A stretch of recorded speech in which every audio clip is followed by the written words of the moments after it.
High, আমি প্রিয়া। আমার simple কিচেনে সকলকে স্বাগত জানাই। আজকে রেসিপি হচ্ছে গাটি কচু দিয়ে চিংড়ি মাছের তরকারি বা চচ্চড়ি। তার জন্য গাটি কচু লাগবে। গাটি কচু নিয়ে নিয়েছি, দেখুন ভালো করে কেটে ধুয়ে রেখে নিয়েছি। এইভাবে কাটবেন, বেশি ছোট করবেন না, সেদ্ধ হয়ে যাবে। বেগুন নেবেন, বেগুন অবশ্যই লাগবে, টমেটো, আলু, কাঁচা লঙ্কা ও আদা।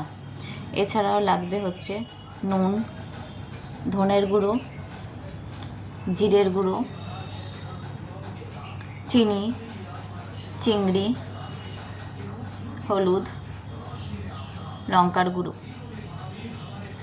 গাটি কচু আপনাদেরকে দেখিয়ে দিলাম, এটিকে গাটি কচু বলে। আপনারা ভালো করে ধুয়ে কেটে নেবেন। এরপরে চিংড়ি মাছগুলোকে নুন হলুদ দিয়ে ভালো করে মিশিয়ে নেবেন, যাতে নুনগুলো চিংড়ি মাছের মধ্যে ঢুকে যায়। এরপরে কড়াই বসিয়ে দেবেন, কড়াইটাকে গরম হতে দেবেন। সর্ষের তেল ব্যবহার করবেন, তাতে টেস্ট অনেক বেশি হয়।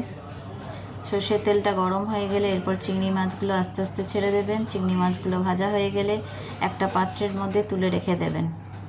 সেই তেলের মধ্যেই সমস্ত সবজিগুলো, কাঁটি কচু, বেগুন, আলু সব দিয়ে দেবেন। আলাদা করে ভাজার কোনো দরকার নেই, একসাথে ভাজলে কোনো অসুবিধা হয় না। লো আঁচ করে ভাজবেন, দেখবেন ভালোভাবে ভাজা হয়ে যায়। আর আলাদা করে ভাজলে আপনাদের তেলটাও বেশি লাগে। লঙ্কাগুলোও দিয়ে দেবেন। টমেটোটা একটু ভাজা হয়ে গেলে দিয়ে দেবেন, দিয়ে ভালো করে নেড়ে চেড়ে নেবেন। আদাটাকে স্ক্র্যাচ করে দিয়েছি, কোনোভাবে মশলা করবেন না।